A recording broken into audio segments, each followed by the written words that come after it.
on your laptop, Roji?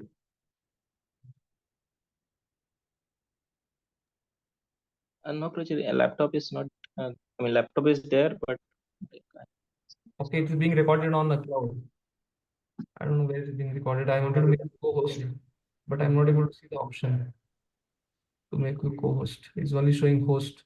And if I make you host, I will not be able to share the screen. Okay.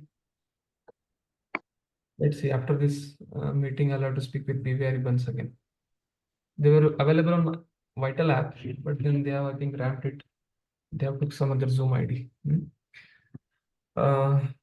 Today's discussion was regarding, we had given all of you vacations for assignments.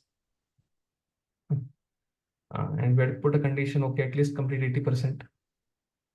So with 12 units, 80% means 10 units assignment, OBA, CBA. At least CBA complete, OBA is okay till 10 units. If we complete, then we can proceed. But then I was feeling again that even if you completed to some extent, we should not wait, because again Janmashtami will come, or Janmashtami is again one weekend we'll be having off. And then after that Kartik will come, Kartik Yatra will come. So if we already have given 5 weeks off, again we start giving. I wanted to actually give 2-3 more weeks till Janmashtami. This weekend, next weekend, 17th, 18th, basically the whole month. Then I was thinking, if the whole month is given, we have 33 units to go, and we are on the 12th unit. And if we don't take any sessions, then 1 month, 1 unit. So already 1 month, 1 week, 5 weeks we have given for assignments. I felt, let us complete the unit. And what I was feeling, those who have completed all the OBAs, CBAs, surely within 6 months of Bhakti Vaibhav, or whenever the latest ISKCON Board of Examination gives a certificate, we'll give it to you. And those who are unable to do that, then we will give buffer 6 months time after the course. If they complete it, well and good. If they don't complete it, then they can attend the classes. There is no surety of their certification. So, but what feedback I got from Anand Mohan and Mataji, both of them are coordinating this for next one canto. Third canto is biggest canto. Anuj coordinated first and second. That they have received almost 80% OBS of all devotees. So I'm not going to discuss much on that. What I'm going to discuss is at the end of, actually I wanted to have a session from 2:30 to 3:30, but we are already lagging in syllabus. I thought we'll start the next new unit, and at the end for some 15-20 minutes, I'll try to discuss regarding the OBE assignments. OBE checking has been started, and I got a feedback from the evaluators. They sent me a document and asked me to discuss with all the participants who have written the OBA. And your second OBA marks is also there with me. I may not be sharing the marks, but I'll just give the hints. And what we have done is, I just requested all of them that whatever OBS till 8th unit, our participants were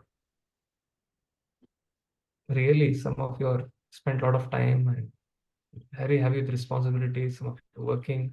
So I requested them that whatever they have written 8 till 8th unit, आप उनको पास करा दो, जो भी होगा.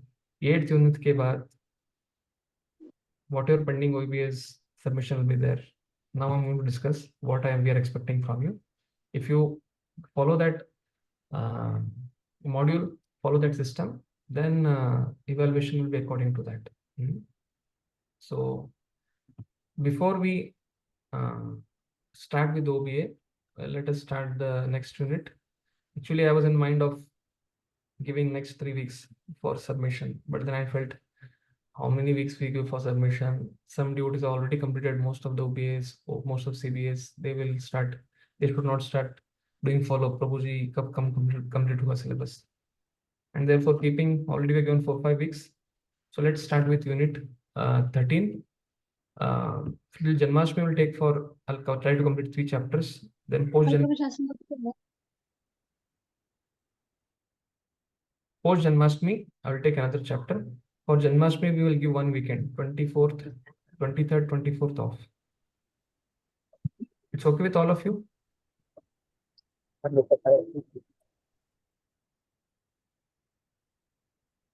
Fine. Yes, And- Prabhuji. Also, Prabhuji, you know what? Many, for after Janmashtami, the preaching programs, Janmashtami is celebrated. So I don't know. I mean, many of you. So 1 week after Janmashtami. So I don't know. That may be also very busy because Yeah. the Even society Janmashtamis are in that next week. Yes. From 24th till 31st, I'm in 7 Janmashtmis. I understand. Yes. So surely that 24th 2 weekends we may be calling off 24th, 25th, and that subsequent weekend 30, 31st.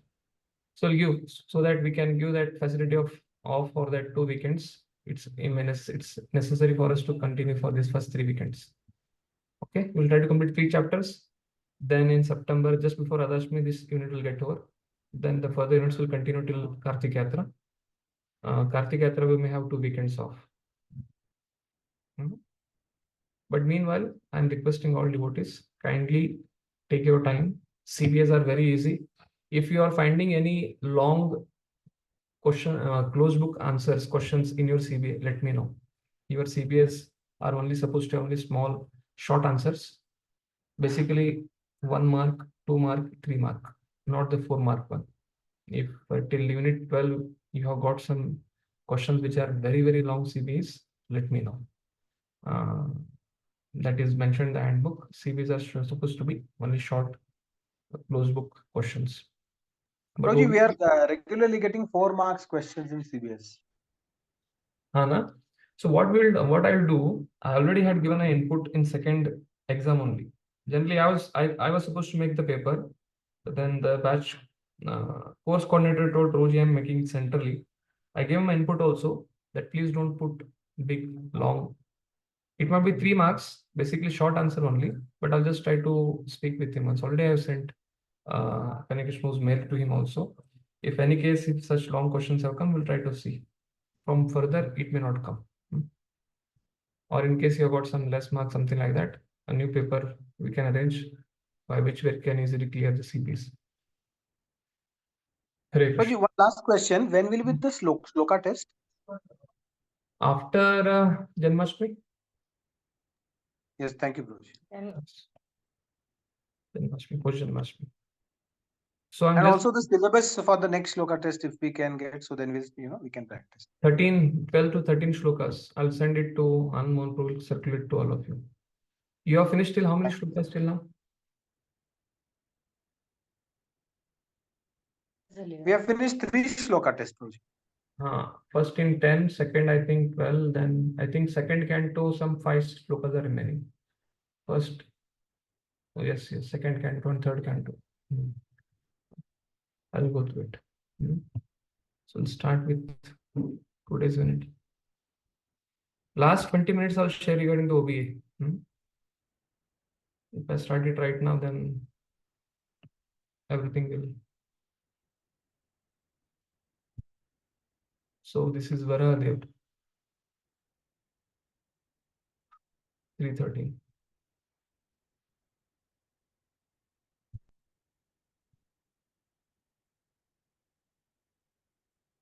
Yes, the appearance of Lord Varahadev.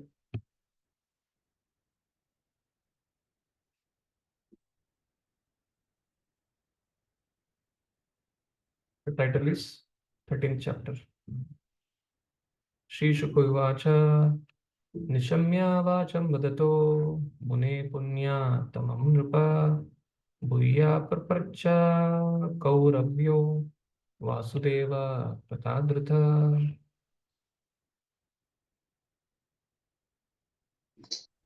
So Brahma has performed penance. He has got the darshan of the Lord, and then Manu has been created. After Manu has been created, so Vidura and Maitreya discussion is going on.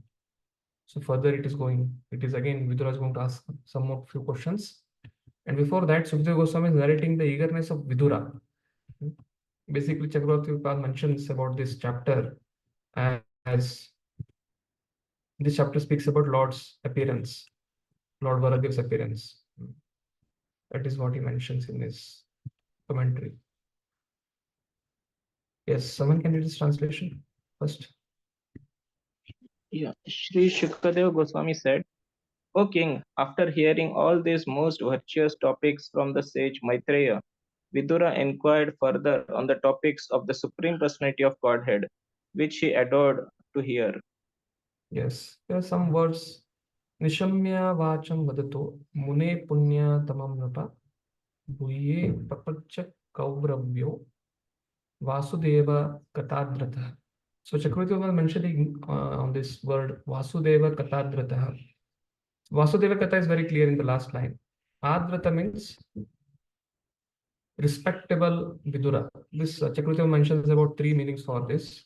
One meaning is Vidura is eagerly asking his eagerness to hear Krishna Katha, Vasudeva Katha. That is being glorified. His eagerness to hear the Krishna Katha, or he not being satisfied by hearing Krishna Katha. That is second one. And third is Maitreya, the respect towards Vidura. That's what Chakravarti mentions in his thing. And Prabhupada takes the eagerness part and his satiation part, not being satiated by Krishna Katha. Yes, Prabhuji. Please read this. Okay, you read this, right? O king, after hearing all these most virtuous topics from the sage Maitreya, Vidura inquired further on the topics of the Supreme Person of Godhead, which he adored to hear. Vasudeva Katadratha is which he adored to hear. So Prabhupada writes here. What Prabhupada is writing here, the word Adrata is significant because it indicates that Vidura had a natural inclination for hearing the transcendental message of the Supreme Personality of Godhead, and that he was never fully satisfied to continuing to hear those topics. So that is what Adrata. Prabhupada has taken the first and second meaning of Adrata, his eagerness and never being fully satisfied. Why one should not be satiated by hearing? One should not feel satisfied by hearing. He wanted to hear more and more so that he could be more and more blessed by the transcendental message. Now, what is the meaning of this being blessed by the transcendental message? Prabhupada has just told that, okay, by hearing more and more, the message blesses the hearer. But further, what is this blessing is explained in the next second or third verse. Okay. So Adrata indicates his eagerness. He is not being satisfied to hear Vasudeva Katha. And he wanted to do that because he wanted to be blessed by the transcendental message of Krishna Katha. Vidura Vivacha Savai Swayambhu Samrata Priyaputra Swayambhuva Pratilabhya Priyam Patnim Kim Chakara Tato Mune. So Savai Swayambhuva Samrata Priyaputra Swayambhuva. So Swayambhuva Samrata Priyaputra Swayambhuva. Swayambhu Manu, along with his wife and Brahma, what they inquired for Brahma? That is the question. Pratilabhya Priyam Patnim Kim Chakara Tato Muni. Yes, Mataji, please read. Translation. Vidura said, O great sage, what did Swayambhu, the dear son of Brahma, do after obtaining his very loving wife? So basically, in the last chapter, 5 weeks before, what you see was Brahma was meditating. From Brahma's two different chests came. From one chest came Swayambhu Manu, another chest came Satyarupa, and they came together. So after that, what they did, after obtaining his very loving wife, but after that there was no earth planet was completely submerged. So that is the continuation of this thing. Charitam tasya rajarsher adirajasya sattama bruvime shabdadanaya vishvakshena shrayo hi aso. Again, first verse which was mentioning Vasudeva Katadratah. Again, it is coming in the last line. Vishvakshena shrayo hi aso. Charitam tasya rajarsher. So, best virtuous among the original kings of King Manu. Adirajesh Sattama. Bruhime Shaddadanaya. I want to hear about it more and more. Please describe. I'm very eager to hear the topics regarding Manu, who's the king of kings and who's representative of Lord Hari. I want to hear something more about him. Kindly narrate. Yes.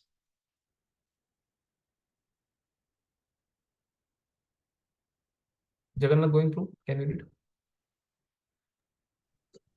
Translation. O best of the virtuous, the original king of kings, Manu, was a great devotee of the personality of Godhead Hari, and thus it is worth hearing of his sublime character and activities. Please describe them. I am very eager to hear. Yes, again, the eagerness to hear is coming here. So what Prabhupada is mentioning here in this is, now Vidura is asking, okay, when we hear about God, that's fine. Hear about Krishna, Lord Vishnu, different incarnations, that is understood. But here Vidura is eager to hear about Manu because he was a great devotee of the personality of Godhead. So Prabhupada mentioned Srimad Bhagavatam is full of transcendental topics of personality of Godhead and his pure devotees.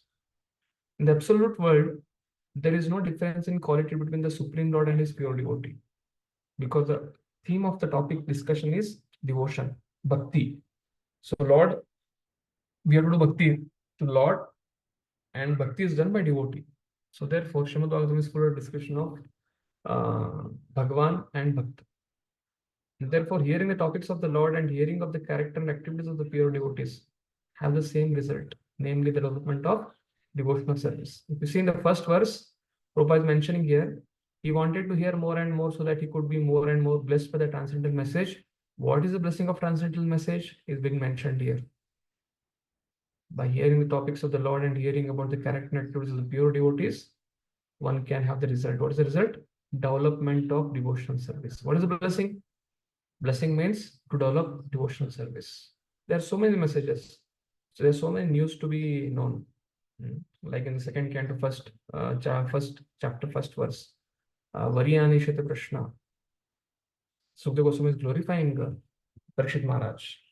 But he, on the other hand, is telling that there is so many news. Shrotavyadi Rajendra Ninam Santi Sahasrasa Apashyata Matmatvam Graheshu Grahamedina. There are so many news, there are so many activities, there are so many kings, but those kings who are not devotees, when we hear about them, it is Apashyatam Atmadattvam. There is no Atmadattva in it, there is no Bhakti Tattva in it, and that is a pilgrimage for crows. But on the other hand, Manu being a devotee, his sublime character activities are being requested by Vidura, be narrated by Maitreya, because that will produce the result of development of devotional service. So when we start reading Bhagavatam, when we are not in touch with Prabhupada books, Prabhupada lectures, or Guru's lectures, Guru Maharaj lectures, suddenly we sometimes get into, okay, this is going on politics, this is what is going on all over the world, so much of turmoil is going on, violence is going on, natural disasters are going on, and we somehow, the mind tends to gravitate towards such news, towards such activities. But when you open Bhagavatam, again it becomes crystal clear. Like Krishna Swadama Upagate Dharma Jnana Visaha Puranarko Udunoti Adha Kalau Nashta Drishamesha. If we are not in touch with Lord through the holy names, if one is simply chanting the holy name, but if not, one is not reading Bhagavatam, and what happens is Kalau Nashta Drishamesha. The vision to understand, discriminate between Krishna Katha and the normal Katha, Kukatha, one cannot find the difference. So the difference is, by hearing the news or so-called Kukatha, one cannot advance in devotion service. But when one reads Bhagavatam, when one comes to the activities of Srimad Bhagavatam, one can develop devotional service. So this is a blessing of Bhagavatam. So Bhagavatam has a strength to bless the reader and hearer. The transcendental message of Bhagavatam can bless the hearer as well as the speaker to come to gravitate towards Krishna's lotus feet. This is a very, very important shloka. Shrutasya pumsam suchirasramasya nanmanjasa shuraviridit iditorta tattadgunanu shravanam mukunda padaravindam vidayesha yesham Shrutasya pumsam suchirasramasya. If you go to a traditional Gurukul, there all the students are disciples. They hear from a Guru. Shrutasya pumsam suchirasramasya. They hear 4 Vedas, then they hear, after that, they hear Shruti, Smruti, Nyay. But the conclusion of all that is message of Krishna and message of Krishna's devotees. Shrutasya pumsam suchiras shramasya. So श्रम करके जो अपने गुरु से सुनते हैं, उनको कहाँ तक आना चाहिए सुनने में? What they should hear, they should come to this point of hearing. Nanman jasa suribir idit artah. Their perfection of hearing culminates when they start hearing about the pure devotees in whose heart Krishna realization has been awakened. So it's understood. All the news, all the messages of this world is connected to some person or the other. But Prabhupada writes in the purport, those personalities of this world, although super soul is residing in their heart, they have not realized that super soul. But what is when we hear about the pure devotee of the Lord, the pure devotee has realized the super soul in his heart and he has awakened to the Krishna consciousness. And because of that, when we hear about pure devotees, from the mouth of pure devotees, tattad gunanu shravanam kunda padaravindam hridayeshu yesham sutasya pamsam suchiras shramasya. Those who are accustomed to hearing from their spiritual master, basically those who are in Gurukul, they hear all the Chanda, Veda, Shruti, Smriti. Nanvanjasa Shuribir Idyatarata means they should hear from the mouth of a pure devotee. What they should hear? Tattad Gunanu Shavanam Mukunda Padaravindam Hridayeshu Esham. They should hear about another pure devotee who has taken shelter of Mukunda within his heart, who has realized Lord Mukunda. Therefore, this is the purpose of this shloka takes us from the Varnashram to Shuddha Bhakti. This theme of this whole chapter, if you see carefully, third canto, these two terms will come again and again. What is that term? Varnashram and Shuddha Bhakti.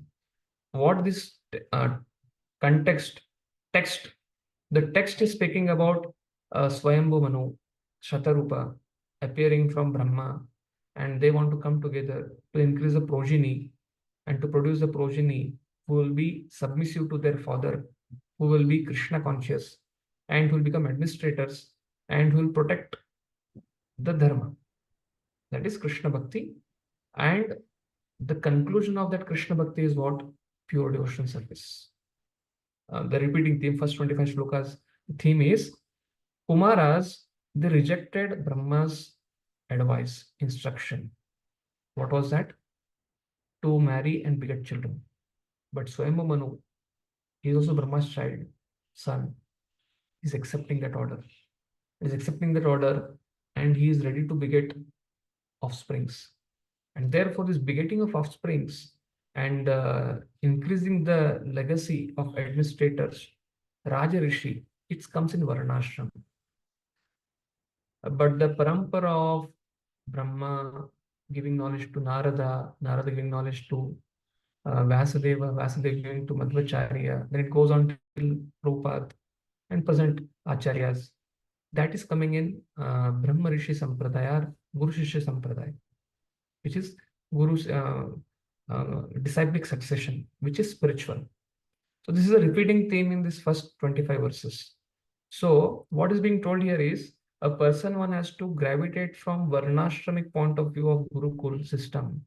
If he wants to go back to Godhead, then hearing the Vedic literature is not sufficient. He should hear from the mouth of a pure devotee about a pure devotee. And what is the definition of pure devotee? Tattad gunanu shravanam mukunda padarivindam hridayeshu esham. Who have realized the lotus feet of Krishna within their heart. That is very, very important shloka. This is generally the shloka we had this for our memorization. Yes. Shubha Lakshmi Mataji, can you read this one?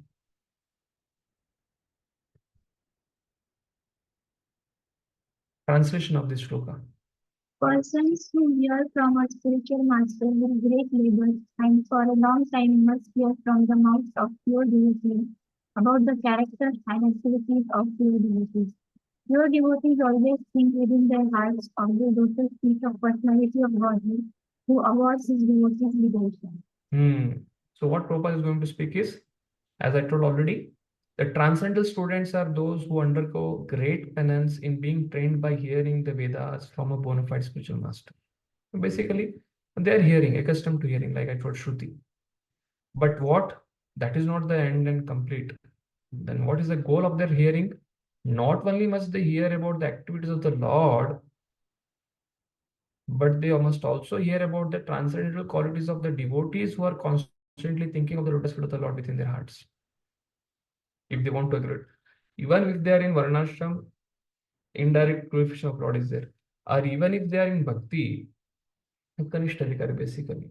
He's accustomed the definition if you see in Nectar of Instruction, or if we see Ishopanishad, he comes, offers his respect, he offers his prayers, and he has nothing to do with any devotees. But here, the next step is, Madhyama is, not only must they hear about the activities of the Lord, but they must also hear about the transcendental qualities of the devotees who are constantly thinking of the lotus feet of the Lord within their heart, and from where they should hear? From the mouth of other pure devotee.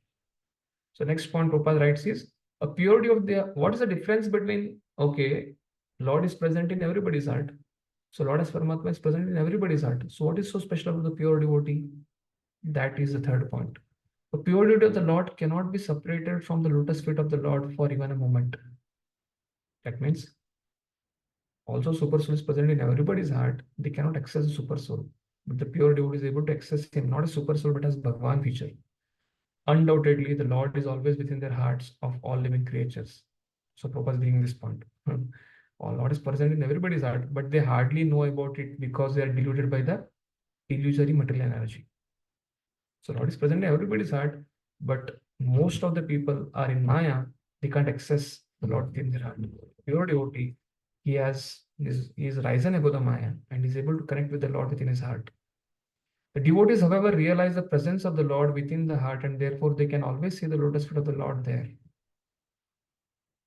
Such pure devotees of the Lord are glorious as the Lord, because when Vidura is coming back to Hastinapur, and Yudhishthira is glorifying him, that Tirthi kurvanti tirtani swantastena gradagadavrata. That means your holy self, Bhavadvida Bhagavatas Tirtha Bhuta Swayam Vibhu. Bhavadvida Bhagavatas, your holy self is a walking Bhagavat. Bhavadvida Bhagavatas Tirtha Bhuta Swayam Vibhu. You are a holy place personified. Why? The purpose of holy place is when somebody goes there, they purify themselves by taking bath, by hearing about the Lord from the devotees there. But the devotee himself is a walking, talking holy place, because wherever he goes, he makes that place holy. Prabhupada, going from Vrindavan, Vamshi, he was in Vamshi Gopal Mandir. From there, he went to West, and 22nd Second Avenue, the Master's gift. He made that actual Master's gift by giving Krishna consciousness to the people of this world. He opened the home in which whole world can stay. So therefore, the devotees, however, realize the presence of the Lord within their heart, and therefore they can always see the lotus feet of the Lord there. Such pure devotees of the Lord are as glorious as the Lord. They are in fact recommended by the Lord as more worshipable than he himself. Tadiyana, Lord Shiva is saying to Parvati Mata that yes, Lord Vishnu is worshipable, but most worshipable than is Tadiyam. The most perfect worship is worshipping his Tadiyas. They are the pure devotees. Worship of the devotee is more potent than worship of the Lord. This is the theme of this shloka. This shloka speaks about the main theme. So what Prabhupada writes, it is therefore the duty of a transcendental students, basically Kanishtadikaris, or somebody is in the Varnashram purview. What should be who are trying to rise to transcendence, who are trying to hear Shruti, or even if they are coming to Bhakti, what should be their duty? They should hear the description of pure devotees, because they are much more glorious than Lord himself. They can easily give Krishna to anyone. And from whom they should hear? From similar devotees of the Lord, because one cannot describe the Lord or his devotees unless one happens to be a pure devotee himself. So we are fortunate in that sense, because in the traditional setup is the shloka is recited, the guru speaks, and the disciple they hear Shruti, the Shrutidars. But seeing the Kali Yuga, Vedas has divided the whole one Veda into 4 Vedas, and Shruti, Smriti, Nyaya, and then coming into, it was in Sanskrit, and as then Kali Yuga comes down, we don't even know Sanskrit. But Srila Prabhupada has printed all his Bhagavad Gita, Bhagavatam, Chaitanya Charitamrita, and he has given his amazing purports. So every time we read Prabhupada purports, we are associating with Prabhupada. We are trying to hear from the mouth of Prabhupada. And therefore, we are trying to hear from the mouth of a pure devotee about pure devotees like Vidura, Swayambhu Manu, and other personalities. So therefore, just by reading Prabhupada books, what is being told here? It is therefore duty of transcendental students to hear the description of pure devotee from a similar devotees of the Lord, because one cannot describe the Lord or his devotees unless one happens to be pure devotee himself. So when we have a question in this case, then just whenever we go to Kartik Yatra, or when we go to Vas Puja, whenever we hear from spiritual master, we are hearing from a pure devotee. Then when other times we can hear. So anytime you read open Prabhupada book and you are trying to read Prabhupada book, Prabhupada, yeah, nobody can deny that Prabhupada is a pure devotee. And when Prabhupada is speaking something in his purport, we are directly just reading from the purport and trying to understand it. So therefore, we also come to the same conclusion what is being told here. And surely, when we hear from a living Bhagavad or a Vapu, directly when we hear from already those are pure devotees, surely that will have a added advantage in it. Shri Shuka Vivacha Iti Bruvanam Viduram Vinitam Sahasrashirshnascharanopadanam Prashtaroma Bhagavat Katayam Praniyamano Abhyachasta. So now, after being questioned by Vidura regarding Vasudeva Katadrataha, his eagerness to hear about Swayambhu Manu, who is a king and who has become a devotee of the Lord, about his activities. Now in this shloka, Maitreya Rishi is glorifying Vidura. Or Shuka, Shri Shuka Yuvacha. Sukadeva Goswami is glorifying. Iti Bruvanam Viduram Vinitam. What is the glorification? That who is this Vidura who is asking this question about Swayambhu Manu? He is so intimately connected to Lord Krishna. Sahasra Shishnas Charanopadanam. So Krishna used to keep his lotus feet Prarashta Roma Bhagavato Katayam. When this shloka is being spoken by Sukadeva Goswami, narrating the conversation between Vidura and Maitreya, what Maitreya is feeling when Vidura is asking this question. The first two lines speaks about the Viduras, what Maitreya Rishi is visualizing when Vidura is asking this question. What Maitreya Rishi is visualizing, Iti Bruvanam Viduram Vinitam Sahasra Shirshnas Charanopadanam. That Lord Krishna, when he used to come to Hastinapur, he used to go to Vidura's house and used to eat prasad, whatever. Shaka Vidura Garakaye, banana used to be kept aside and he used to eat the banana plantain covering. But after eating, Praniyamano Munir Abhyachasta. Praniyamano matlab utilized. Vidura was utilized, Vidura's lap was utilized as a pillow for Lord Krishna's lotus feet. Prahastaroma, hearing this, Maitreya is feeling Prahastaroma Bhagavat Katayam. So he's eager to narrate about Swayambhu Manu's pastime to Vidura. But when he's eager to narrate, he's also visualizing who is this Vidura standing in front of me. He's not only person. He has become a pillow for the lotus feet of the Lord Krishna. So therefore, with great ecstasy, he is narrating this. This is what Sukadeva Goswami is narrating to Parikshit Maharaj. Yes. Somebody would like to read?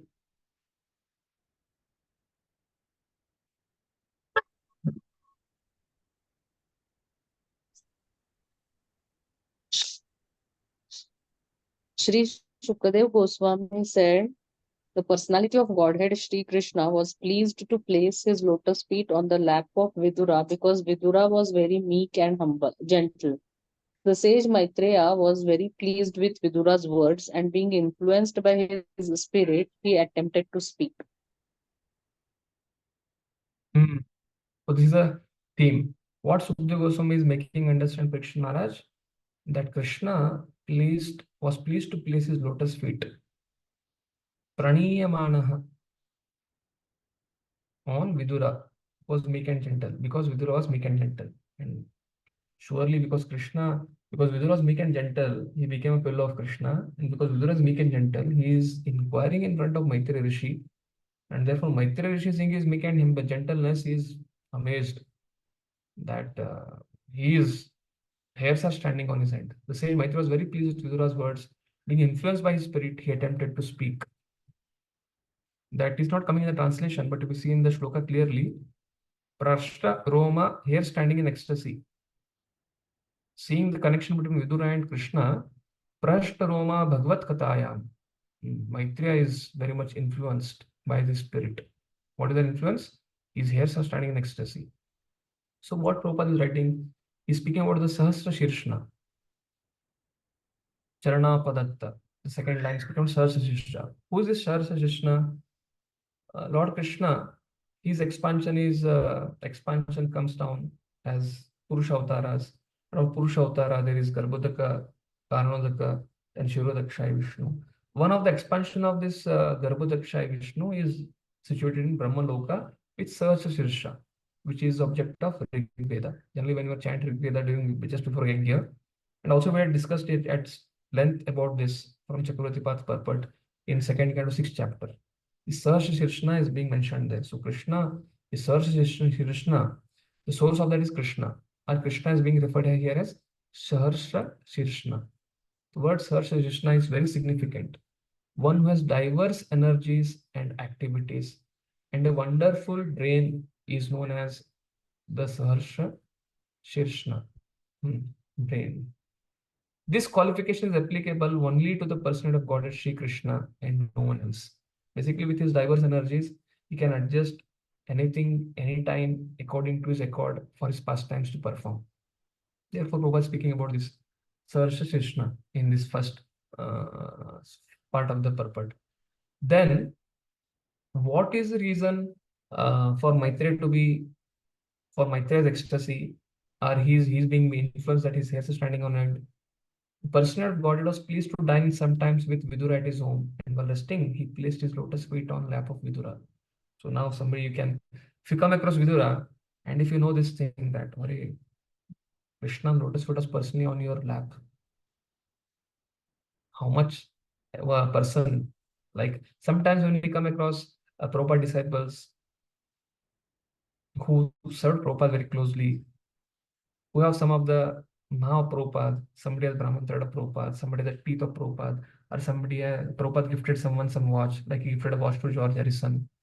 When they come and then they show us, oh, we just want to touch it and we are so much inspired. Or when we come across Prabhupada disciples like Shruti Kirti Prabhu or other servants of Prabhupada who have served him, and we want to hear more and more from them. Similarly, the same feeling Maitreya is feeling because he just happened to see Lord Krishna from far when Lord Krishna was narrating Uddhava, Brahma Samsitim, intimate pastimes of Vrindavan, or being narrated to devotees of at Haridwar, Naranarayan Rishi, and the devotees there.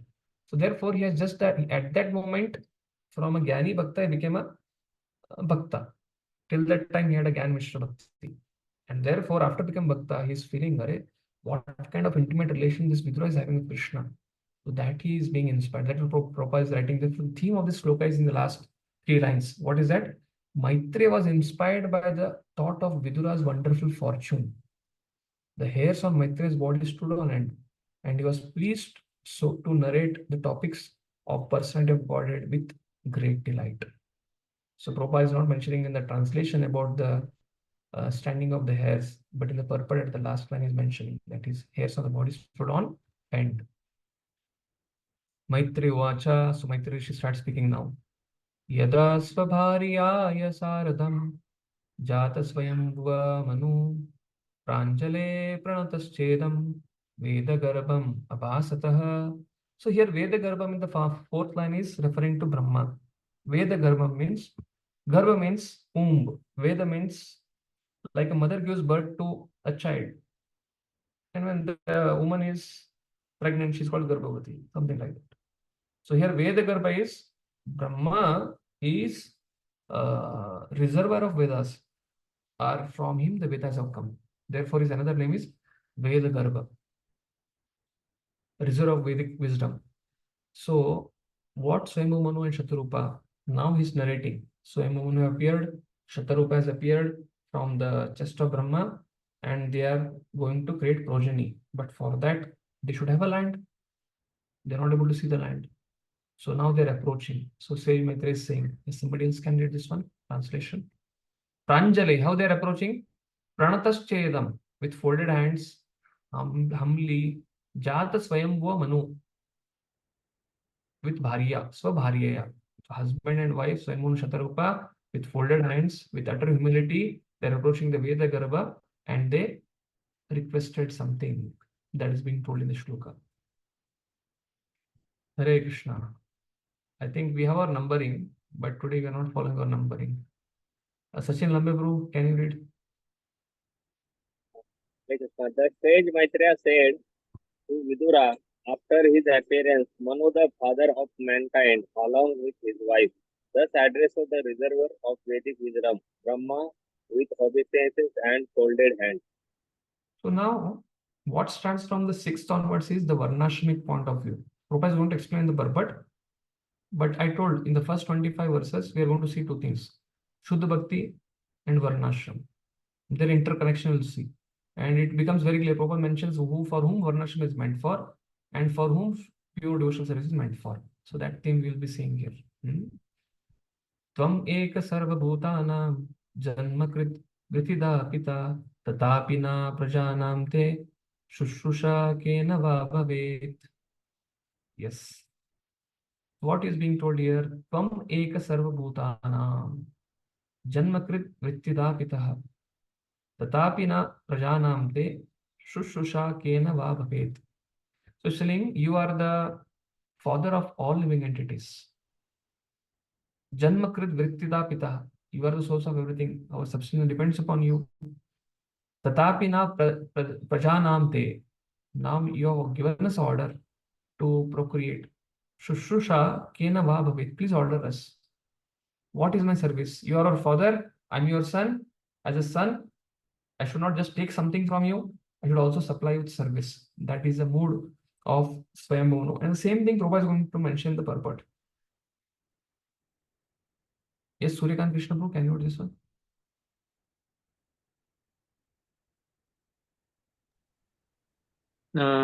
You are the father of all living entities and the source of their subsistence because they are all born of you. Please order us how we may be able to render service unto you. Yes. So Prabhupada, what mentions the purport is very simple. Son's duty is not only to make the father the source of supply. Basically, sometimes when children are begetted, they take, the parents give them so much. But when they grow, they should also give back to the parents. That is what Prabhupada is trying to rate here. A son's duty is not only make the father the source of supply for all his needs, but also when he is grown up, to render service unto him. When they become qualified, eligible, they should render service unto their father. That is the law of creation beginning from the time of Brahma. The same thing comes, if you see carefully, in 10th canto of Bhagavatam, and it comes after the Krishna has left Mathura after 10th canto 40th chapter in the Mathura Leela, not Vrindavan Leela, Mathura Leela, when Krishna is coming to kill Kamsa, and on the way they are seeing many things, and when they come after meeting all the devotees, they come and meet Vasudeva and Devaki, and there the theme comes. What is the duty of a son? The son's duty, the whole body the son has got is from mother and father. The only duty of the son is to render back the service to the lotus feet. And there, Chakravarti says very clearly, yes, this is the duty which is being spoken by Supreme Person of Godhead himself. But on the material level, this is the highest duty. But there's one more duty which is much more higher than this. Is right now we are accountable to our material mother and father. What to speak of our original spiritual mother and father? I'm just telling you the verbatim. Our real mother and father are Shri Radha Krishna, Lakshmi Narayan, Sitaram, whoever they are. Like we are accountable to these mother and father, we cannot deny our service to them. We should render service. But the duty much more higher than this is rendering service to them also. That doesn't mean that the devotee doesn't serve their mother and father. He should serve their mother and father also. At the same time, he should also practice Krishna consciousness. What is being spoken here is, therefore, why I'm telling this thing is the Varnashram theme is starting here, because the duty of father, son, son taking the responsibility of the father. This generally 10 canto also that Chakravarti mentioned, Vishwan Chakravarti mentioned. This is a dharma which is materially superior dharma, highest dharma materially, but spiritually, when the same mother and father happens to be Shri Radha Krishna, then that becomes spiritual. That is the highest dharma. Prabhupada concludes here, that is the law of creation beginning from the time of Brahma. A father's duty is to bring up the son until he is grown, and then when the son is grown up, it is a duty to render service unto the father. So this is being told here. This is the theme basically. If you see the translation once again carefully, so everyone is saying, you are the father, we subsist on you. Please order, how can I render service unto you? So it's a duty of the son to render service. Again, it goes on.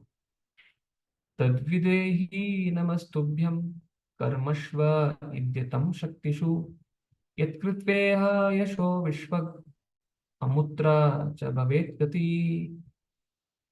So here is he's speaking again, he's glorifying his father. Tadvidehi, he's called as Videhi, worshipable one. Videhi means give direction. Give direction, namastubhyam, that is obeisances unto you. Karmashu, give us direction in what activities we should do. Idyatam shaktishu. Idya means worshipable. Atma shaktishu, within your capacity. Yat kriteva yash vishwag. Amutra cha bhavet gati. So here if you see carefully, amutra cha bhavet gati refers to progress. Here Prabhupada is writing as progress in this life and next. But Chakravarti is mentioning for this amutra cha bhavet gati. This amutra cha bhavet gati is not just progress, it is complete progress. What is the meaning of complete progress? Spirituality. By following which something I can progress completely, not just for time being. Yes. Whom should I call? At least I cannot call those who are stitched of their videos. Yes, Brajagori Mataji, I think you're supposed to read. Please read. I think Roji has just read. Surya Krishna. O worshipable one, please give us your direction for the execution of duty within our working capacity so that we can follow it for fame in this life and progress in the next. Yeah, this progress is complete progress. So in this life, we can get fame and progress in next life. You can see the humility, submissiveness of Swayambhu Manu. Prabhupada writes here that Brahma is a direct recipient of Vedic knowledge. Now, what Prabhupada is speaking on is, like Chakravarti has mentioned in his commentary, Amutra cha bhavet gati, progress. The purpose of our goal of life is progress. Materially, we should be progressive. At the end, spiritually also we should progress. Prabhupada is catching that point. Amutra cha bhavet gati. What is that? Brahma. Why? Swayambhu Manu, by pleasing Brahma, how can he get complete progress in this life and next life? Because Brahma is a representative of Krishna. Brahma has performed tapasya and Lord Krishna has revealed Chatushloki to him and he has made him the Acharya, Sampradaya Acharya. He is one of the personality who started a Sampradaya. So he's a direct recipient of Vedic knowledge from personality of Godhead. And because he's a representative of Krishna, sometimes we have we want to be in direct touch with our Guru. Surely we have to. But here, and many times we want to be directly in touch with Krishna also. But Brahma, he is in touch with Krishna. And anyone discharging his entrusted duties in disciplic succession from Brahma, he is sure to gain fame in this life and salvation in the next life. So what Prabhupada is writing here is, Brahma being the representative of Krishna, anybody who obeys his instructions, they will become materially progressive and spiritually also progressive. Why? Brahma, we should not see him as ordinary demigod. Brahma, we should see from the spiritual point of view, is a representative of Krishna.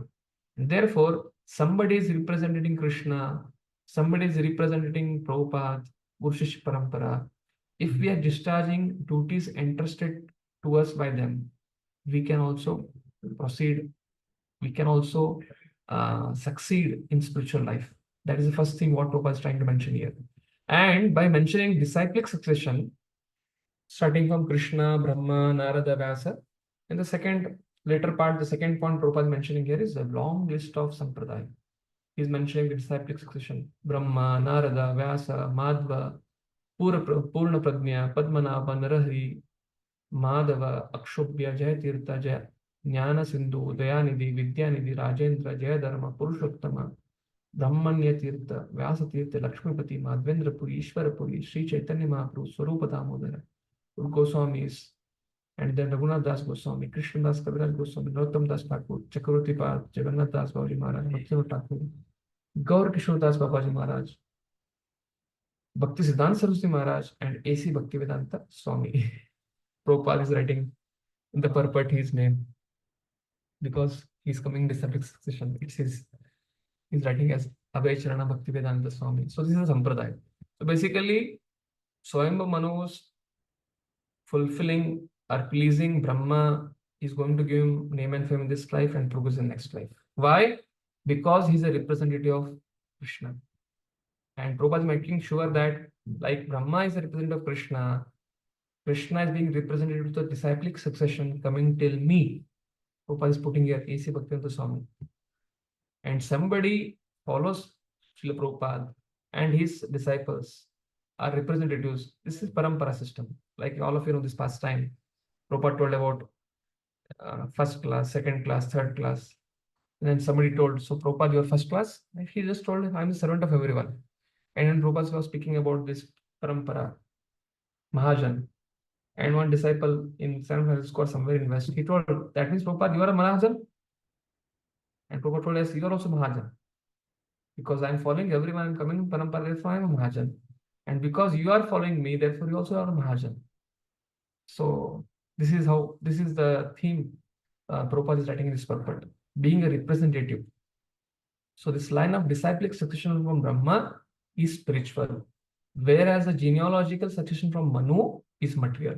So here this is a theme from where we can't directly understand what is Varnashram, what is Shuddha Bhakti here. So here Prabhupada is mentioning here, if you want to read Prabhupada's purports, you have to read at length the whole chapter. And you have to capture some themes of what is being mentioned. Somewhere you can get some hint in Chakravarti Pad's commentary. Otherwise, simply Prabhupada also purport, if you take care carefully, you can get the theme. So here Prabhupada is mentioning first time Varnashram and Shuddha Bhakti. So the disciplic succession of Brahma, Narada, till A.C. Bhaktivedanta Swami Prabhupada is spiritual succession. This can give us Shuddha Bhakti, pure devotional service. And the succession, that Gotra we say, na? What is your Gotra? Anytime you want to do some yajna, some puja part, they say Gotra. What is that Gotra? That is Brahma, then Swayambhu Manu, and from there so many personalities coming. Uttanapad, Priyavrat, Asuti, Prasuti, Devoti. The whole Bhagavatam is going to speak about this genealogy. But they themselves were also pure devotees that time, because Varnashram was very, very prevalent, and the goal of Varnashram was Shuddha Bhakti. The genealogical section from Manu is material, but both are on this progressive march towards the same goal of Krishna consciousness. Varnashram is also going to take us to Krishna. At the same time, Shuddha Bhakti also can take us to Krishna. But Varnashram is a little longer. But Shuddha Bhakti, one can do it in this one life. The goal of both is what? Krishna consciousness. Brahma Uvacha Ritastubhyam Aham Tata Swasti Stadvam Kshitishvara Yan Nirvalikena Hrida Sadi Mityatmana Arpitam. So now, such a submissive, humble son, Brahma has already experienced Doodh ka jala, Chach bhi fuk fuk ke pita hai. So he gave birth to Narada. Narada denied to marry. Chatush Kumaras, they denied to marry. From the anger came Rudra. He wanted to produce, but he was producing progeny which was coming and attacking Brahma only. So Brahma told him, go into tapasya. I'll come you at the time of devastation, I'll call you. So now when Swayambhu Muni is seeing such a 3 examples he has seen, 2 denied and 1 wanted to, but that offspring was creating trouble for Brahma. He told better take this everyone and come to in the time of devastation. And now he's getting such a submissive person in front of him coming and folding his hand and telling, please order me, give me service. Can you imagine the pleasure of Brahma? What kind of feeling he'll be having in his heart? So when you read Bhagavatam, we should not read just Bhagavatam as a storyline or something happening. Brahma is there, okay, Swayambhu Muni is there. No, you should also see the emotions, what is happening. So when you see the emotions, what is going on in Brahma's heart, and what is going on in Swayambhu Munu's heart, then you can understand 3 sons denied or they could not perform. And the 4th son, Swayambhu Muni, is coming and telling, please order me. And Brahma is saying he is qualified. So this is what Brahma is going to tell. What kind of emotions, what kind of order is going to tell his son? He's telling this thing. Pritastubhyam aham tatah. Tata matlab, again Krishna repeated this in many places in Bhagavad Gita. Tata to Arjuna. Swasti stad vam shitishvarah. Swasti, blessings. Yan nirvalikena hrida. You are surrendering to me without reservation. Sadi meti atmanarpitam. And I'm very much pleased by you. And to me with your heart for my instructions. This is the pleasure of Brahma. Like when a superior becomes very pleased. Yes. Hare Krishna. Translation. Shiromani Radhika Mataji. Can you read?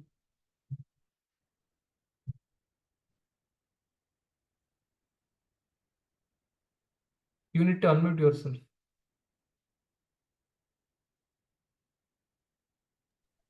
Yeah.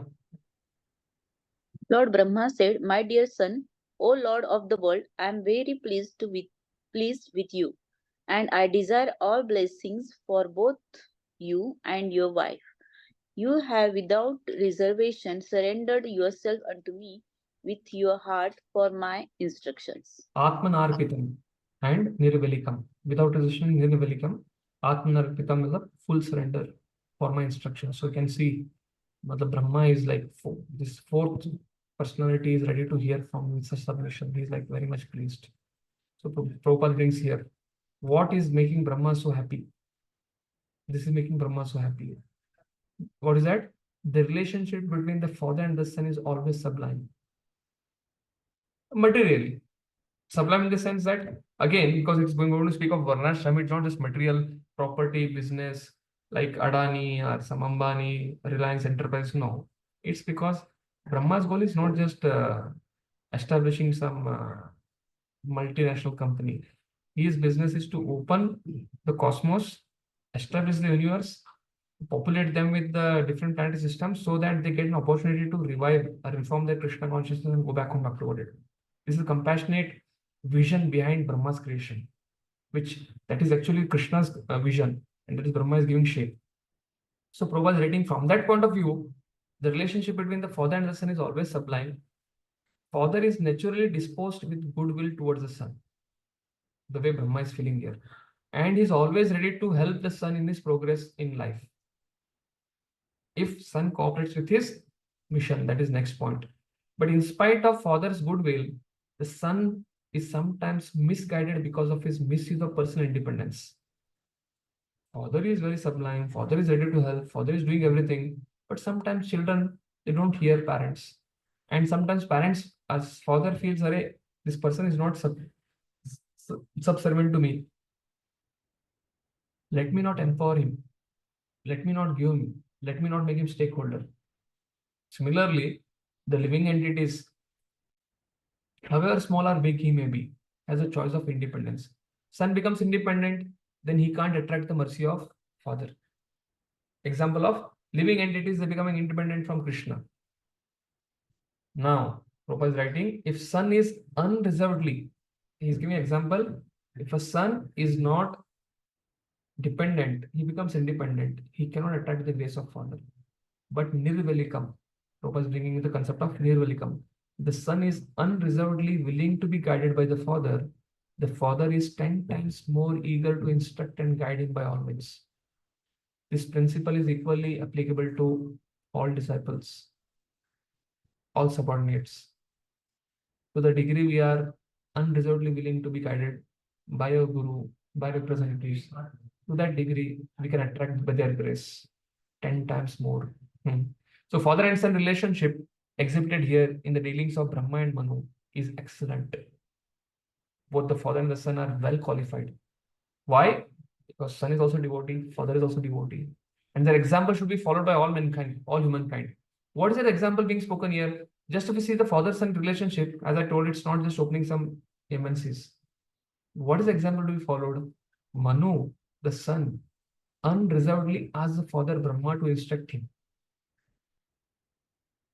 He is nirvelikam, the quality of surrender. Tad vidhi pranipata pariprashna. Second thing, Brahma, he is taking a position of a guru and trying to instruct him the Vedic wisdom. He's full of Vedic wisdom, is very glad to instruct. Basically, he's glad to instruct him, not how to make thousands of dollars, not how to expand the business, but the vision and goal of Supreme Person of Godhead. What is that? To establish Krishna consciousness. This is not visible here in this purport. If you read, go to the next purport, it will be very clear. Example, father of mankind will be rigidly followed by the mankind, and that will advance the cause of the relationship of fathers and sons.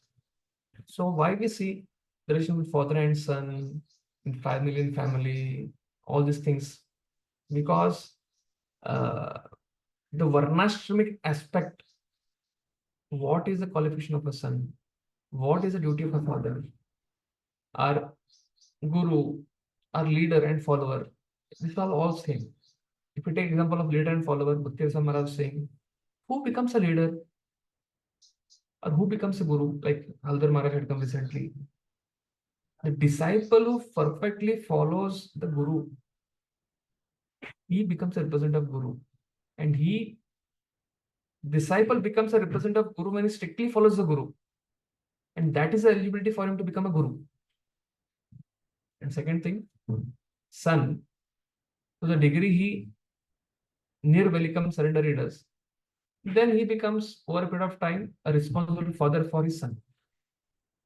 Therefore, I was writing the example of father of mankind may be rigidly followed by mankind, and that will advance the cause of relationship of fathers and sons. So the leader, the best leader is the best follower. It's not that one has to get some self-help tips and books and other things to become a guru or a leader. No, one has to just focus on this one part of respecting superiors. Everything is there in that. The next, so now Brahma is telling now. Etavatatmajarira karya hi apachitir guru shaktya pramakte ruhetya sadharam gatamatsarai. Sadharam gatamatsarai. So now Matsarai, why is saying? Because previously Kumaras, they denied following this order. So but you have come, you have no, not, again, it's not referring to them. Sadharam gatamatsarai means without reservation, without duplicity, without envy or surrendering. So glorious. That is the theme what is being told here. Therefore, it's called as hero, Veera. Because the way you're surrendering your own self, oh hero, gatamatsarai, it is devoid of envy. So I'm very happy. Yes. I think Parmeshwar Mataji is traveling, but are you in any condition to read, Mataji? You would like to read? Yes, Prabhu, I will read. Yes, please read. Hare Krishna, Prabhu. Oh, hero, your example is quite benefiting a son in relationship with his father. This sort of adoration for the superior is required. One who is beyond the limit of envy and who is the son accepts the order of his father with great delight and executes to his full capacity. Yes. Section comes in Dhruv Maharaj section. Thank you, Mataji, for reading. Dhruv Maharaj, when he is become very angry and he goes to Suniti, narrating Suruchi's bad experience with her, the way she blasted on him. And she told him, yes, go and perform tapasya to Lord Vishnu. Now on the way, he meets Narad Muni. And Narad Muni gives him advice. And one of the advice is, Gunam Adik Lipset. Those who are superior, don't be envious of them. And Anukrosham Adamat. Those who are equals, don't become, don't take them for granted. And then don't deride the subordinates. Don't deride the subordinates. Basically, with equals, we are in a competitive mode, and subordinates we keep on deriding, and with superiors we become envying. So this is the reason. So there, Chakravarti mentions, and Prabhupada also mentions, the reason we feel threefold miseries in the material world is because of this. If we can easily become free of threefold miseries, three tapa, adhyatmik, adibhutik, adidevik. How? By becoming non-envious of our superiors and nirvelikam, gata matsarai. By giving up this envy, there also this word envy comes, non-envious of superiors. One becomes non-envious of superiors, one who becomes friendly with his equals, and one who becomes compassionate to subordinates. He cannot be subjected to threefold miseries. Why? Because Kadam Karan Maharaj, one quote I just was reading yesterday. The lot of anxiety which happens in our life is not actually in reality. Anxiety which happens is not actually happening in real life. It is happening in the mind. Or perception of the world around, or perception with the devotees around. And when I read this quote, and when I was reading this section, I understood it's really true. The way we deal with devotees, with superiors we are non-envious, with equals we are very friendly, and with subordinates we are compassionate, then there is anxiety. Because most of the time, anxiety comes because of people around. Anxieties don't come because of something non-living things. Anxiety comes because of living personalities around us.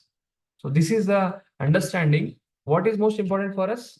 To be non-envious of our superiors. So now, what Brahma is telling here is, what Prabhupada is trying to tell here is, when previous sons of Brahma, Sanak, Sanatan, Sanandan, Sanat Kumar, refused to obey their father, basically highlighting this Sadaram Gata Matsarai, with great delight, by those who are beyond the limit of envy. So again, Chakravarti is commenting this in his commentary, that 4 Kumaras, Brahma is remembering that they could not hear, but you're hearing without any Matsarai or the new will come. But again, one should not think that 4 Kumaras rejected Brahma and therefore they're Matsarai. No. Any subordinate who doesn't obey his superior, it's because of envy. And Prabhupada is quoting, one should not put Kumaras under that bracket. Therefore, he's beginning the purport with them. He's first explaining, don't think 4 Kumaras are Gata Matsarai, or Matsarai, not Gata Matsarai, Matsarai. Gata Matsarai is non-envious. Matsarai means envious. When they refused to obey their father, Brahma was mortified and his anger was manifested in the shape of Rudra. That incident was not forgotten by Brahma, and therefore obedience of Manu Swayambhu Manu was very encouraging. Now, Prabhupada is speaking about from the material point of view. If a son disobeys the father, what happens? The 4 sages' disobedience to the order of their father was certainly abominable. Material point of view, if a son disobeys the father, it is very, very abominable. But disobedience for a higher purpose, practice of spirituality, for a higher cause, they were free from the reaction of disobedience.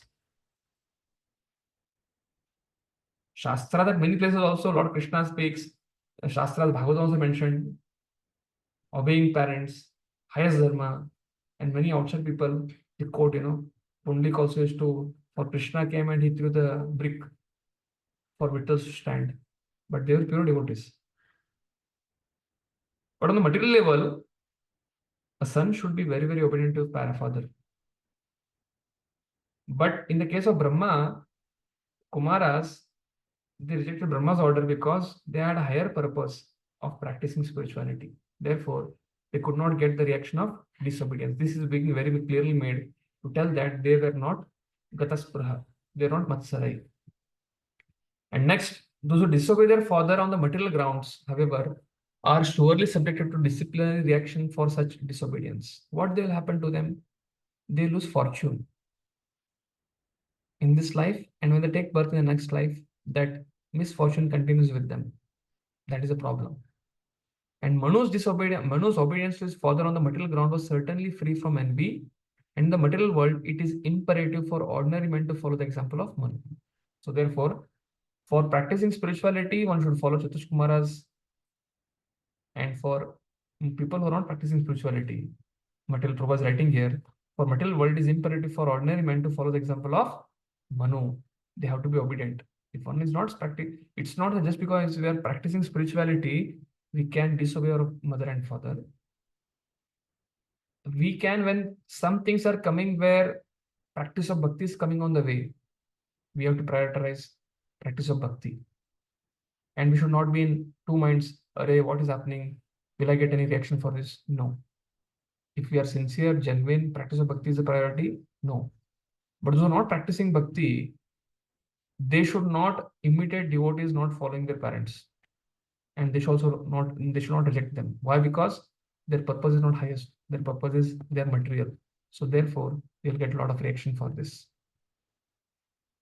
Sattvam ashayam apatyani sadrishani atmano gunai utpadya sasha dharmena gam yadne purusham yaja. Yes. Who else has not read? Ishika Mataji, can you read this one?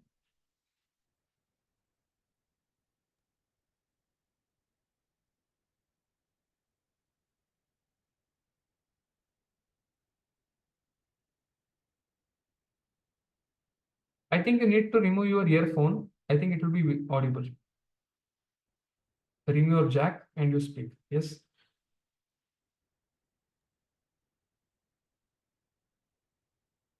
Oh, it's not audible also. Your audio is connected. Yes, audio is connected. It's unmuted also. There's some issue with your sound from your end. Others are able to hear? Yes, Prabhu. Yes, No, Prabhu, Prabhu. we are able to hear you. Yeah. Yashika Mata, you are able to hear Yashika Mataji? No, No. not Okay. able to hear Yashika Mata. Oh, okay, fine. Yes, Prabhu, who else are not read? You can read Prabhuji. Anand Mohanpu, please read. Since you are my very obedient son, I ask you to beget children as qualified as yourself in the womb of your wife. Rule the world in pursuance of the principles of devotional service unto the Supreme Personality of Godhead, and thus worship the Lord by performance of yajna. So now, therefore, Prabhupada is writing, what is the purpose of this material world? What is the compassionate purpose for this creation? The purpose of the material creation by Brahma is clearly described here. What is that? Human being should beget nice children in the womb of his wife as a sacrifice for the purpose of worshipping the Supreme Person of Godhead in devotional service. So what is this shloka referring to? It referring to Varnashram. Prabhupada is quoting a Vishnu Puran shloka 389. Varnashrama charvat purushena parapuman Vishnu-raradhyate pumsam nanyatattosha karanam. So this purpose of this material creation, what Brahma is trying to do is trying to beget offspring so that the progeny goes on. This is Varnashram Dharma. One can worship the Supreme Person of Godhead Vishnu by proper discharge of principles of Varna and Ashrama. To pacify the Lord, there is no alternative to executing the principles of Varnashram system. Okay? Varna and Ashram system, the goal of that is Ata Pumbedvasishta Varnashrama Vivahasa Sansuddhim Haritoshanam. Sunushkitasya Dharmasya Samsiddhim Haritoshanam. Ishtutoshana. Same thing. Tat Tosha Karanam is coming here. The goal of that Varna Ashrama, Brahmachari, Grahastha, Vanaprastha Sannyas, that is the Varnashram Dharma. That is what he is encouraging here. Because if everybody goes and renounces and goes for Shuddha Bhakti, how can progeny go on? On the other hand, by the mercy of Chaitanya Mahaprabhu and Shuddha Bhakti, which is being broadcasted by Chaitanya Mahaprabhu, even Braheta ko, Vaneta ko, Sada Harita ko, that one can become a Yati, one can become Brahmachari, one can become Grahastha and practice Shuddha Bhakti. But what is being spoken by here by Brahma to Manu, so Manu is Varnashram. So therefore, Prabhupada is continuing this. Vishnu worship is the ultimate aim of human life. After getting human form of life, you should become a Vishnu Bhakta. And those who take the license of married life for sense enjoyment must also take the responsibility to satisfy the Supreme Personality of Godhead Vishnu. And the first stepping stone is Varna Ashrama Dharma. After the child is begetted, he should go to Gurukul, Then after that, he enters Grihasthashram, then he becomes Vanaprastha, then he becomes Sannyasi. This is Varnashram Dharma. So Varnashram Dharma is systematic institution for advancing in worship of Vishnu. So this is being told here in this purport. This shloka is referring to the Varnashram Dharma. Prabhupada is writing something. However, if one directly engages in the process of devotional service to the Supreme Personality of Godhead, it may not be necessary to undergo the disciplinary system of Varnashram Dharma. The other sons of Brahma, the Kumaras, directly engaged in devotional service, and thus they had no need to execute the principles of Varnashram Dharma. It is Prabhupada speaking from the context of that time. But fortunately, by Chaitanya Mahaprabhu's mercy, the Shuddha Bhakti, what we are getting here, Vaidhi Sadhana Bhakti, Ragano Bhakti, Bhava Bhakti, and Prem Bhakti, it is included. Even the Yatis, Brahmacharis, Grihasthas, Vanaprasthas, Sannyasis, all of them can perform that. But specifically for Grihasthas, Varnashram, they will have to take the aid of Varnashram to perform their karmas when they are in this world. At the same time, when they are practicing Shuddha Bhakti by being initiated and performing Bhakti, they can also advance. So here, this shloka speaks about this Varnashram Dharma and Shuddha Bhakti. Prabhupada is mentioning here very clearly. One need not take it up if somebody is a renounced or a brahmachari. And even also Grihasthas, if they take up the Vaidhi Sadhana Bhakti fully. Param Shushushana Mayam Syat Praja Rakshaya Nrupa Bhagavamste Praja Bharatur Rishikesho Anutushyati. One thing I would like to add here, Shuddha Bhakti speaks about, oh Krishna, my pleasure, displeasure, nothing to take care of. You should be pleased. The way gopis, they're ready to go to hell to just remove one moment headache of Krishna. So if we are on that level, then Shuddha Bhakti is Vaidhi Sadhana Bhakti is enough. But if you have any more expectation more than that, no, I want this also, I want that also, then Varnashram will come into picture. Yes. Mataji, can you read? Yeah. Translation. O king, if you can give proper protection to the living beings in the material world, that will be the best service for me. When the Supreme Lord sees you to be a good protector of the conditioned soul, certainly the master of senses will be very pleased with you. Yes. Basically, is trying to make the administrative system and give protection. Give protection means there will be sinful living entities, asuras. There will be asuras who are aligning with the Supreme Lord Hari, and therefore give protect. Anywhere you'll be seeing there will be good people, there will be bad people. Kshatriya means protection. Basically, this is Raja Rishi Sampradaya. Prabhupada writes, the whole administrative system is arranged for the purpose of going back to God. That is the goal. That is the goal of the material world. But Brahma is a representative of the Supreme Person of Godhead. That already we saw. So Manu will progress in this life and next life. And Manu is a representative of Brahma. And similarly, all the kings coming from the Manu lineage, they're also his representative. And Manu Samhita is written for how they should how they should do the administration of this world. And what is that Manu Samhita speaking about? The law book for the entire human society is Manu Samhita, which directs all activities towards the transcendental service of the Lord. That is the purpose of Varnashram. Every king therefore must know that his responsibility in administration is not merely to exact taxes from the citizen, but to see personally that citizens under him are being trained in Vishnu worship. So here, so-called show bottle administrators and real administrators, they are being told here. So what show bottle administrators do? They only exact taxes. But what real administrator, Brahmaji, is giving advice to Manu, what kind of administrator should become? Educate about Vishnu worship, service to Rishikesha, the owner of the senses. The conditioned souls are not meant for satisfying their mental senses, but to satisfy the sense of Rishikesh, the Supreme Person of Godhead.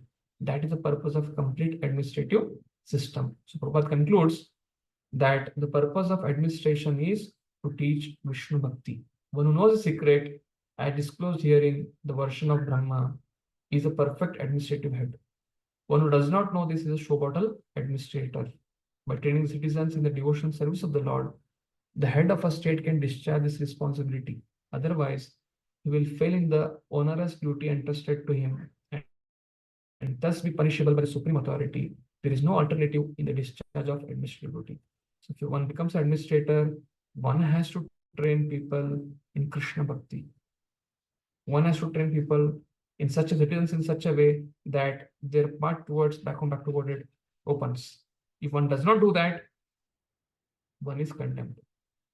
There is no alternative, Prabhupada mentioning here. So that is the meaning of protection. So that people come to the level of practicing Krishna Bhakti. Esham natushto bhagavan yadnalingo janardana esham shamo partaya yad atma nadrita swayam. So what is being spoken here? Yes, Jagannath going through? Yeah, translation. The Supreme Personality of Godhead, Janardan, is the form to accept all the results of sacrifice.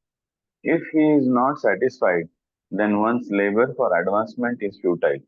He is the ultimate self, and therefore one who does not satisfy him certainly neglects his own interest. Yes. Prabhupada highlights on this one thing. One who doesn't satisfy Janardana neglects his own interest. That is the last line. Yad Atma Nadrata Swayam. Prabhupada, he takes up the very catchy theme of the shloka. Yad Atma Nadrata Swayam. Because people are so selfish in Kali Yuga. By neglecting Vishnu, you're neglecting yourself. That is what he's trying to tell. That means don't neglect Vishnu if you don't neglect yourself. That is the thing Prabhupada is trying to tell here. Again, Prabhupada is writing, Brahma made his Manu the in charge for the material manifestation for the satisfaction of Lord Vishnu. That is the first thing, first point. Brahma knows how to satisfy the Supreme Lord, and Manu and others who are serving under him, they also know Brahma's plan of activities, also know how to satisfy the Lord, his representative. So Lord is satisfied by the process of devotional service consisting of the 9 processes of hearing and chanting. Brahma is very clear about it. Brahma's representative Manu is very clear of it. And all the people who follow Manu Samhita, they are very clear of it that goal of administration is coming to the point of Samsiddhim Haritoshanam, to hear about Krishna. Now Prabhupada is bringing about that last word. By neglecting Vishnu, one is neglecting oneself. The last line of the verse. It is in one's own self-interest to execute prescribed devotional service. And anyone who neglects this process neglects his own self-interest. Prabhupada highlights on this. Basically, everyone wants happiness. Prabhupada writes, everyone wants to satisfy senses. But above the senses is the mind, above the mind is intelligence, above the intelligence is the individual self, and above the individual self is the super self, and even above the super self, Supreme Person of Godhead. We want to satisfy the body, but body is dead. Senses, they are dead. Above that is mind. Mind becomes happiness, misery, anxiety. No anxiety is in mind. Therefore, but above the mind there is intelligence. But above the intelligence there is soul. Above the soul there is super soul, and above the super soul there is Vishnu. And the ultimate summum bonum is Lord Krishna. The primal Lord and the cause of all causes is Sri Krishna. Therefore, the complete process of perfectional service is to render service for the satisfaction of transcendental senses of Lord Krishna, who is known as Janardana. This is how he is highlighting this one last word, last line of this shloka. Yad Atma Nadrata Swayam. By neglecting Krishna, they are neglecting one's own self, because if you neglect Krishna, super soul is neglected, self is neglected, intelligence, mind is neglected, the senses are neglected, the body is neglected. But by satisfying Krishna, hierarchy Prabhupada is mentioning body, senses, mind, intelligence, self, super soul, Vishnu, and the source of Vishnu is Krishna. Therefore, one should render service to Lord Krishna. Now, Manu Rivacha. Now, this next section starts. Manu is replying again back to Brahma. He's instructing him, do everything for Vishnu's pleasure because he is Yajna Murti. Manu Rivacha Adesha Aham Bhagavato Vartemi Vasudana Sthanam Tva Ihano Janihi Prajana Mamacha Prabhu. Yes, Parmeshwar Mataji, you can read.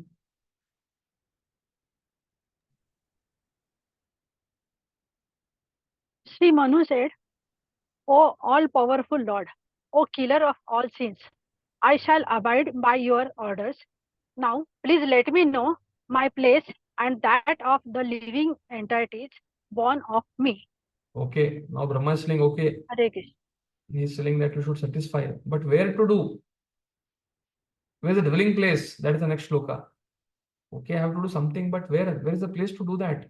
Where is my kingdom? Yad oka sarva bhutana mahimagna mahambashi asya udarane yatno deva deva vidiyatam. There is a place in Dwarka called as Oka. Why? Because there is a dwelling place of Lord Krishna. Therefore, the name is called as Oka. There is a train which goes from Oka to Puri. Because Dwarka is one side of the ocean, Puri is on the other side of the ocean. The train which connects from west to east, Oka Puri Express. So yet Oka. Oka means dwelling place of Supreme and Godhead. But here, Oka in here referring to where should I dwell? Where is the dwelling place? It's not there. Earth is not visible. That is being mentioned here. Okaha. Yes, Sobha Lakshmi Mataji, please read.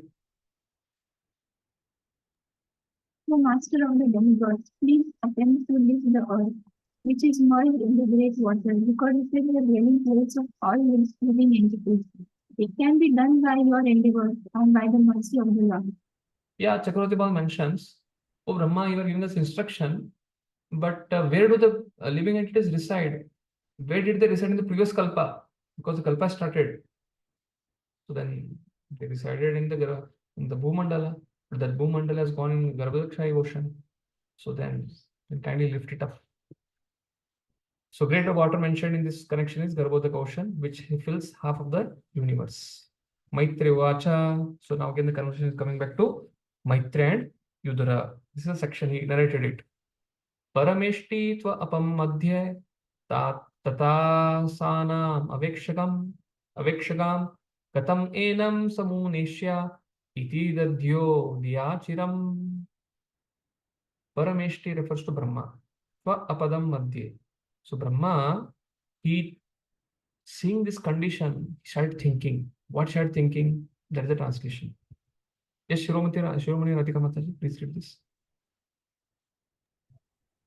Thus, seeing the earth merged in the water, Brahma gave his attention for a long time to how it could be lifted. Yes. So Prabhupada mentions here, there are two pastimes we mentioned here. One is Svetavara and one is Raktavara.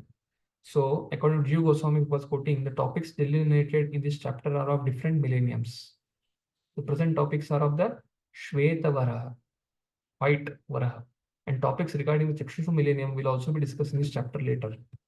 The killing of once in Shvetavara, what as far as I heard, the earth was only submerged in water. And then the Shvetavara lifted it up and kept it, and Swayambhu started the progeny. What is the Chakshushu Manu Manvantara Raktavara? He went inside, fought with Hiranyaksha and killed him and lifted it back. And then Manu continued. So these are two different leelas which are happening here. In two different millenniums, this pastime of Vara coming. Raktavara, Shvetavara. And what we are reading now is Shvetavara. Shajato mekshitir varbi playamana rasangata atatra kim manusteyam ashmabi sargayojitai yashyaham hridaya dasam saisho vidadatu me. Yes, Sashi Sundari Mataji, please read. So what is Brahma's thought? Now, I have got a son after 3-4 offerings who's ready to hear me, and I'm okay, he's going to increase the progeny. But again, where's the place? Now Brahma is thinking. It's not that Brahma is just perplexed. He is not disturbed. Yes, Mataji, please read. Brahma thought, while I have been engaged in the process of creation, the earth has been inundated by a deluge and has gone down into the depths of the ocean. What can we do who are engaged in this matter of creation? It is best to let the Almighty Lord direct us. Prabhupada writes a very, very amazing purport. Very, very relevant for us. Many times when you see the founder-acharya of ISKCON, our ISKCON's mission, mood is to preach. And devotees try their best to preach. Some become successful in preaching materially, and some they try to preach, but the result don't come. So here in this case, it's similar to Swayambhu Manu. He wants to expand the progeny so that the purpose of preaching is what? Sending back people back to Godhead. The purpose of increasing progeny is what? Giving living entities their body so that they can reform, become Krishna consciousness and go back home, back to Godhead. So now Prabhupada is writing a very, very nice purport. The devotees of the Lord, who are all his confidential servitors, are sometimes perplexed in the discharge of their respective duties, but they are never discouraged. Doing a particular duty in Krishna consciousness, we may not understand how to do it. My guru has given this order, or my superior has given this order. It's difficult. It will be difficult, but they don't think it is impossible. Why? Because impossible says possible when you remember Lord Gauranga. This is Krishna Kaviraj Goswami is telling. And possible says impossible when you forget Gauranga. In Bengali, he writes there in the first Adi Lila. Correct? So therefore, the benchmark of pure devotee is being mentioned by Prabhupada here. So most of the time when we see, at least I'm telling about myself, whenever some task is there, some project is there, some service comes, I materially calculate because hands-on everything become practical. But how the pure devotees think? They may think practical, at the same time, they also think spiritual. And what they're thinking, it may be difficult, they may become perplexed, but they are never discouraged. This is a very, very important thing. We may not be able to do sometimes, but they're not discouraged. Or sometimes when you're doing a sadhakas, when things don't work, we become discouraged. Or we are trying to do this, no result is coming, what we should do. But pure devotees, no. There's no discouragement. They may not be able to figure out what is happening, but at that moment, rather than become perplexed, first step is perplexed.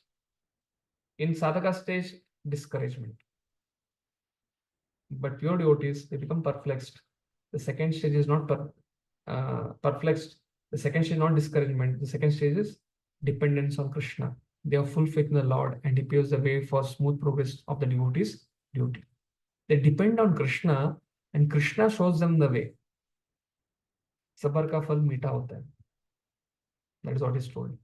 But the devotee goes on doing. If you see Prabhupada's life story, 65, 70 years of Prabhupada, lifetime of preparation, and then no success apparently. But that materially, what he could not get success in preaching was also success because that was a lifetime of preparation in his life. Formation of character, becoming a pure devotee. And then when he went to West, what he prepared all through the life, immediately within that span of 10 years, you could completely go around the globe. Therefore, a devotee, a pure devotee's confidential servitors, Prabhupada is writing here, are sometimes perplexed in the discharge of their respective duties, but they are never discouraged. They have full faith in the Lord and he paves the way for the smooth progress of the devotee's duty. Iti abhidyate nasha vivarat sanagaha varha toka nirakada anugushta parimanakaha. Suddenly when Brahma was contemplating, Anaga is sinless. O sinless Vidura, all of a sudden while Brahma was engaged in thinking, a small form of boar came out of his nostril. The measurement of the creature was not more than upper portion of a thumb. This much. Upper portion of thumb means the thumb is 2 parts. Upper half portion of the thumb. So when he's contemplating, he was not perplexed, he was dependent, and Lord Varadev appeared from his nostril. So it was thumb of a upper portion of the thumb.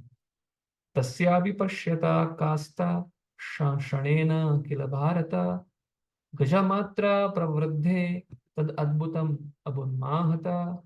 Yes, Ramakrishna, please can you read this translation? Yes, O descendant of Bharata, while Brahma was observing him, that boar became situated in the sky in a wonderful manifestation as gigantic as a great elephant. Gajamatraha, that is the word coming here. Gajamatraha pravruddhe tad adbhutam abun mahat. That which became like upper portion of the thumb, after some time it expanded as Gajamatraha. Marichi pramukhair vipray kumare manunu saha drishva tat shaukaram rupam tarkayam ashchitrata. The personalities who saw it and became stuck with wonder. Who are those? Please continue, Prabhu. Yes, Prabhuji. Struck with wonder at observing the wonderful boar-like form in the sky, Brahma, along with great Brahmanas like Marichi, as well as Kumaras and Manu, began to argue in various ways. Yes. Kimmetat shukaram vyajam satvam divyam avasthitam avovatsaryam vidam nashaye me vinishritam. Lord Brahma said, "Is this some extraordinary entity pretending to be a boar? It is very wonderful that he has come from my nose." दृष्टोऽनुगुष्टो शिरो मात्रा क्षाणागन्धशिलाशमा अपि स्विद्भगवानेश यज्ञो मे केदयान्मना. First of all, this boar was seen to be no bigger than the tip of a thumb, and within a moment he has become as large as a boulder. My mind is Yes. perturbed. Is he the Supreme Personality of Godhead Vishnu? This is what he is getting out. Prabhupada writes, since Brahma is the supermost person in the universe and he had never before experienced such a form, he could guess that the wonderful appearance of the boar was an incarnation because Brahma was a confident servant, perplexed. He was dependent.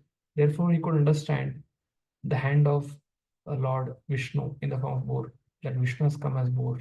The uncommon features symptomatic of the incarnation of Godhead can bewilder even the mind of Brahma. So this is a lesson for all of us, that even Brahma gets bewildered by seeing this extraordinary appearance of boar incarnation. Iti mimam shatastasya brahmana shanubi Bhagavan yatne purusho jagaragendra sannivaha. Yes, Sachin Lambe bro, can you read this one? While Brahma was deliberating with his son, the Supreme Personality of Godhead Vishnu rode luminously like a great mountain. Yes. Prabhupada is writing that it appears that the great hills and mountains also have their roaring power because they are also living entities. Yes. Because mountains used to fly, Indra cut their wings at some point of time. The volume of the sound vibrated is in proportion to the size of the material body. While Brahma was guessing about the appearance of Lord's incarnation as a boar, the Lord confirmed Brahma's contemplation by roaring with his gorgeous voice, Mer Gambhiraya Iva. Brahmanam Harshayam Haristam Sadvijottaman Swagarjitena Kakuba Pratishvana Yata Vibhu. Yes. Yes, Anand bro. Coming back to you.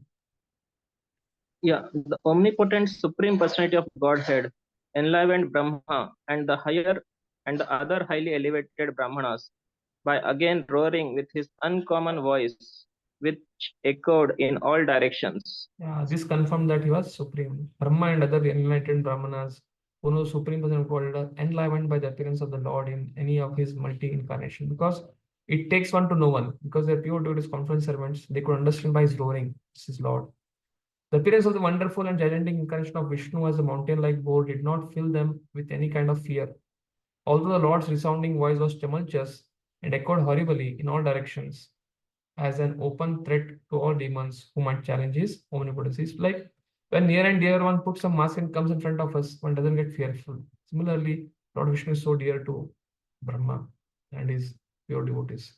In whatever, like he came in front of Prahlad as Nrsimhadev, Prahlad could identify easily that he is my Lord. We'll just end with this shloka. Nishammyate gargaritum swakeda Shaishnu mayamaya shukarasya Janastapa satya nivashinaste trivi pavitre munayo granansma. Yes, Prabhu. Please. Yes, Mataji, please correct. Yeah, translation. When the great sage and thinkers who are residents of Janalok, Tappalok, and Satyalok heard the tumultuous voice of Lord Bor, which was the all auspicious sound of all merciful Lord, they chanted auspicious chants from the three Vedas. Yes.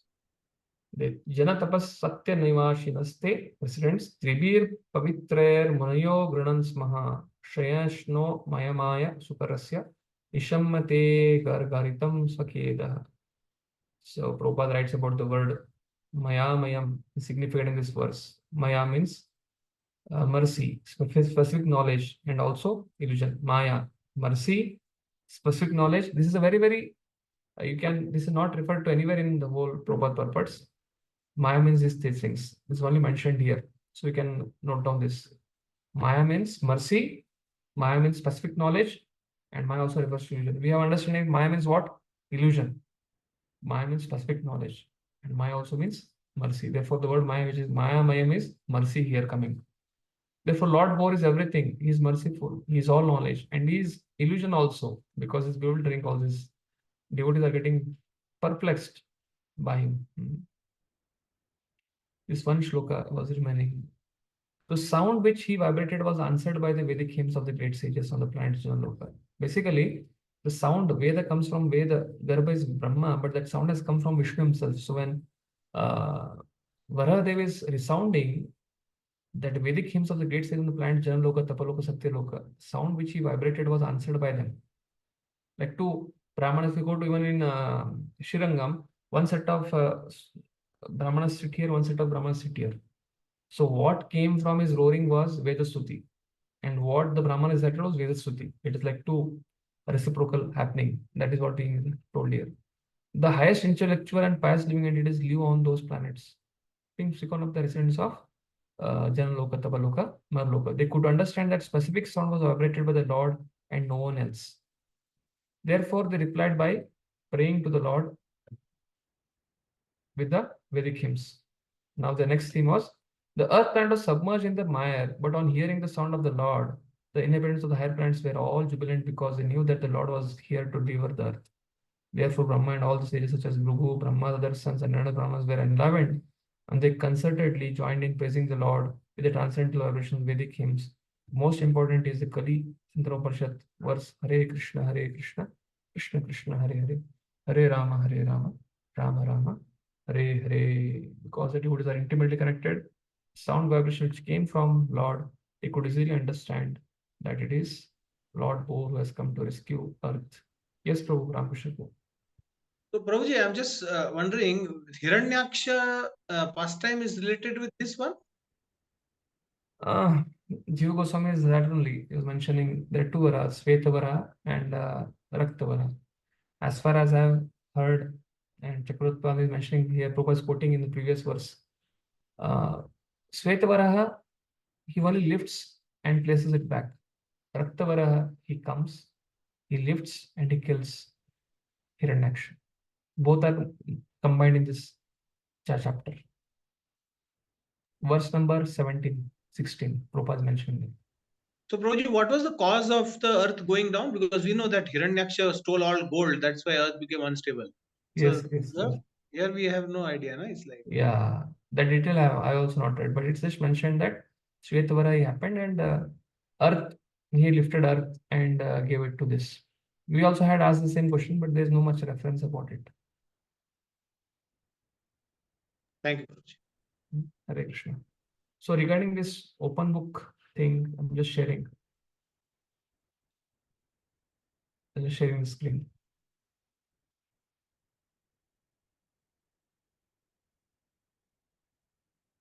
So this is from the evaluation is done by teachers only who take some other batch.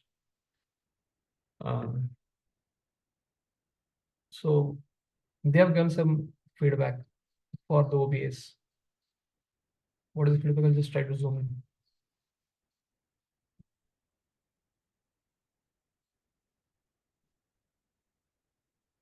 in. Yes. The first point is whenever you write OBA, generally when we write OBA for Bhakti Shastri, something like that, at least I'm telling my own thing.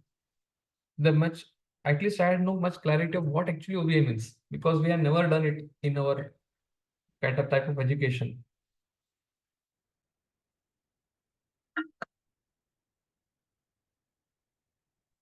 Open book assessment is something like writing thesis. Like at least in Bhaktivedanta, we have a 10,000, no OBA, but only we have to just write a thesis of 10,000 words based on one theme. select a theme and write and submit it.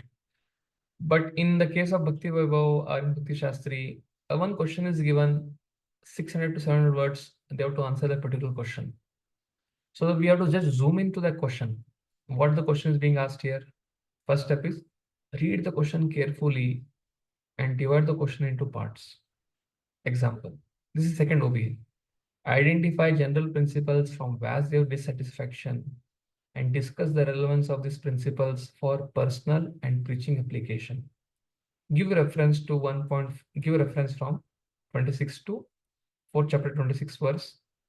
From there it starts 26, 27, 28, wherever it goes, and 1, 2, 3, 1, 5, 9. There are good amount of verses and purpose in your response. So basically what we should do for answering this is, we should go to Vedaves, go to Bhagavatam, open 1.4.26. Once you should read the whole translation from 1.4.26 to 159. And then before reading the purports, we should divide the question in these parts. What is that? This question is divided into 3 parts here. Identifying general principles from Vasudev dissatisfaction. What is the general principle? That he tried to glorify indirectly Krishna, or Krishna itara much more than directly glorifying Krishna. It's not the complete answer, I'm just giving gist. So identify the principle from Vasudev dissatisfaction. Second is discuss the relevance of these principles for personal and discuss the relevance of these for preaching application. And for all these things, give a reference. Again, here is mentioned bracket in front of only 3. Give a reference from 1.4.26, 159 and purports. This should come in front of everyone. For first also this will come 1.4.26 to 159. For second also reference has to be given. For third also reference has to be given. So after dividing these 3 parts, now you start skimming from 1.4.26 to 159, all the purports. And now whatever you come across when you're reading 1.4.26, you'll get some section of first part, some section of second part. Or while reading the first section, there you may get something for your personal application. Prabhupada writes, like I was speaking about this thing, Swayambhu Manu and Brahma, son and father. Personal application is like the son is surrendered to his father. So many things came. Swayambhu Manu is asking that progress in this life and the next life. But Prabhupada is writing, Brahma being a representative of Supreme Person Godhead Krishna, is coming in disciplic succession. And because he's a representative, Swayambhu Manu pleasing him, he will also get that success. So personal application for us is, yes. Similarly, when we are acting on the behalf of some representative, we don't have to apply too much head. If at all I could directly serve a particular thing and other things. Some of the personal applications these things have. And son and father, superior and subordinate, nirvelikam, non-envious, matsarai. So there are some of those personal applications which we can figure out from this purpose. You see, we covered almost like 25 verses. So when we answer this question, we have to read this whole theme, the section 26 to 9, bring out, like we have somebody brings a sabji from, if somebody has done farming, sometimes the same place bendi is gone, bendi is grown, okra, and then in between the space tomatoes are grown, and creepers, tondli or turai or bitter gourd is gone. Sometimes farmers, what they do, they take one basket and they remove bitter gourd and put it there. They remove tomato and put in the same basket. They remove tondi and put in the same basket, baingan in the same basket. Similarly, when Prabhupada writes a purport, because mantra is the Bhagavatam mantra, shlokas have so many things in it, and sometimes the themes are repetitive. Like I told, 1 to 25, Varnashram and Shuddha Bhakti. This theme is being reflected, and you will not be able to catch it till the time you read the translation. You read the section, and then over a period of time you find out, dig out a little bit what is going on, content, what is the theme being followed here. But in the case when you want to teach, you have to read front back, refer to Chakravartipad, refer some section of Subodhini, and sometimes it's not in Subodhini also, these things mentioned there. So then You read again. You have to navigate to the purports, then you'll come across these things, gems. But in the case of OBA, it's very easily mentioned. You don't have to do that. You have to just find what beans. Take beans are bendy and put in one side. Take bangan and put in another side, and take okra and put in another side. Like in basket, there are so many vegetables. So to just segregate the vegetables from the basket. Similarly, from 26 to 9, 1426 to 159, there's so many themes relevant for these three sections. You take it from there, from each purport. Read it, and okay, underline. Okay, this is relevant for here. If you have probably a laptop, things can become very easy. Read the purport, put these themes, identify general principles, discuss the relevance of principles, personal preaching, copy, paste here, copy, paste here, copy, paste in third section. Just do that. And then you can add your words. Then you can make it as like skeleton is done, content has come, then your vocabulary comes into picture, your authorship comes into picture, how you start, how you give the flow, how you can take the carry on point. This is generally how we write OBA. So that is what is being mentioned here when you are telling a break it into parts, read the section, and come. You will find these three parts for this particular question. These parts may vary from question to question. The part I have kept is to give reference.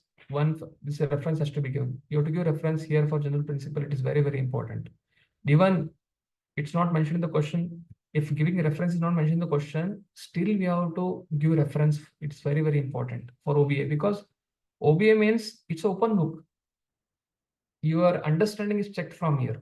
So therefore, when you quote, it has to come from Prabhupada purport, come from translation. That reference has to be given for that particular theme. Again, now after doing this framework of answer, first paragraph is introduction, from second to last, but one paragraph, body of answering according to the question, conclusion. These are the three parts: introduction, the main content, and the conclusion. And what is marking scheme? Maintaining the framework of the answer as mentioned in the point 3. This introduction, the main content, and then the conclusion. What is that? Identify general principles, personal application, preaching application. So before that, you have to start what is the section in 1, 2, 3, 4 lines, and then what is the general principles, references for that, and then personal application, references for that, and preaching application. And these things have to be in your own words. Some things you can directly take from the purport and put it, and you can make your sentence before that, after that, and bring a conclusion. So maintaining the framework, writing references has fixed for any given question, 10 marks out of 100. Remaining 90 marks will be divided into the parts of the question equally. In the example which we have taken, there are 3 parts. So 30 marks for each. What is framework? Introduction, content, conclusion, 10 marks for that. For these 3 parts of general principles, personal application, preaching application with references, general principles 30 marks, personal application 30 marks, preaching application 30 marks. For what?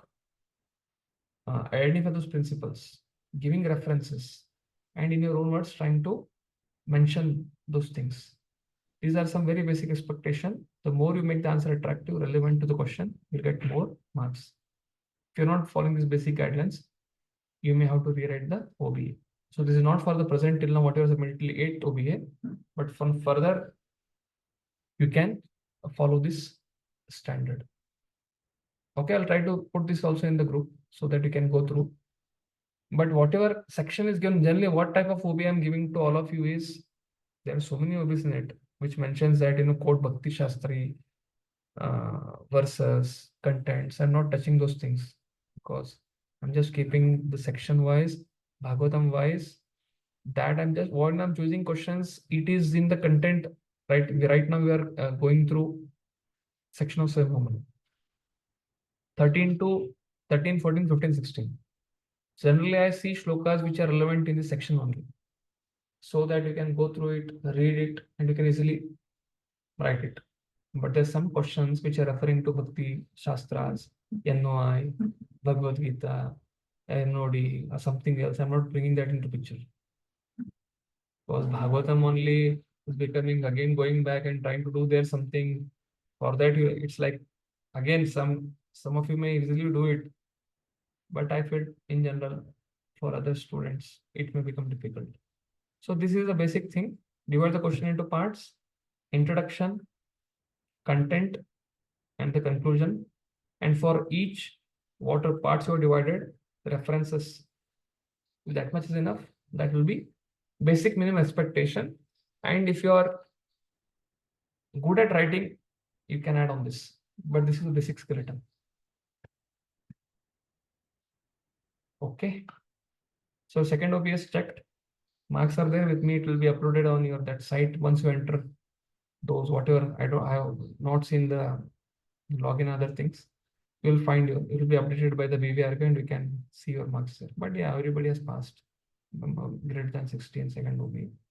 And whatever OB you have submitted till now, it will be there. But right now, from the 12th unit, follow this 13th unit, what you're trying. Try to come to this basic expectation of what this content has shown. I'll try to mirror it to Anand. We can just put it separate in the group. Any questions?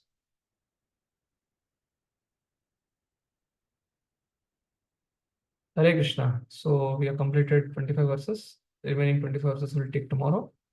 And we'll till 17th, 18th, we'll complete 3 chapters. And then for 2 weeks, we'll give off. Again, after that, in the second week of September, we'll start. I think the dates are 25. Accordingly, you can plan your services. 3, 4, 10, 11, 17, 18 will have. 24, 25, 31st one will not have. Again, 7th, again, 8th will have. That will complete my unit. Again, next speaker will take the next unit. For 3 units will complete till Kartik. And then after Kartik, for 2 weeks we'll have off. And then in December we'll continue. So please continue with your close book. Please write OBA so that by maximum by 2026 for Bhaktivedanta certification is done. Now till December it will be one and a half year. So till next December 2026 May, we will conclude our Bhaktivedanta course for all of you. In 2026 December, your certification should be ready. If you complete it and by 2026 May, your answers come to us, then 6 months it goes for processing the certificate. Therefore, I'm telling, please don't lag while writing exams and OBS. It's very, very easy, I'm telling you. If long questions are being asked, we'll cut down on it. CBA will become very easy. If OBS, I've just explained, just follow that pattern. It will be very easy. Do we need to mention references if we have to write OBA from one shloka only? If there's only one shloka only, then from that shloka reference you have to write. Translation. You have to write reference translation from 149. Purport from 149. And this theme is coming in which all places in Bhagavatam? That we mentioned, like a cow protection thing I've given based on first canto. First canto 16th chapter, first canto 17th chapter, first canto 18th chapter, speaking about that. You have to go translation. Or just in folio, easiest thing I'll tell, cow protection. Cow you type cow, selecting 1, 16, 17, 18, 19. Put cow. Wherever that is coming in the purport, click that, read it, copy from there. So if you have Veda base, if you have laptop, it becomes a little easy. Those who are writing physically, it may become a little tough for them. They have to manually open the book, manually see the things. Okay. Hare Krishna. Anand, please take your time tomorrow. By Monday, Tuesday, you can give me that sheet of completed OBS CBs. Then accordingly, we will see. I think those students who could not complete, I think they could not join also, I think so. Saying that they could not complete it. But hope all those of you are here have completed your maximum CVs and maximum OBs. Please complete it. If your certification has to be done. We can't tell you no, you have to discontinue, but only thing will tell that we give time for all of you, but you could not complete, therefore certification then, if you don't give, then certification won't be there. You'll have the benefit and satisfaction of attending Bhakti Vaibhav class, which is the main theme of this course. But the certification, if you want, then we can't provide it without exams. Hare Krishna. And once you become delayed by 2026 December, after that, with a next batch, we have to club your certification and other things and send it. It may take a lot of time. So therefore, telling, do it quickly. Take out time and do it. Okay. Hare Krishna. Srila Prabhupada ki Jai. So again, tomorrow 2:30, we'll try to complete this chapter tomorrow. Hare Krishna. Thank you so much.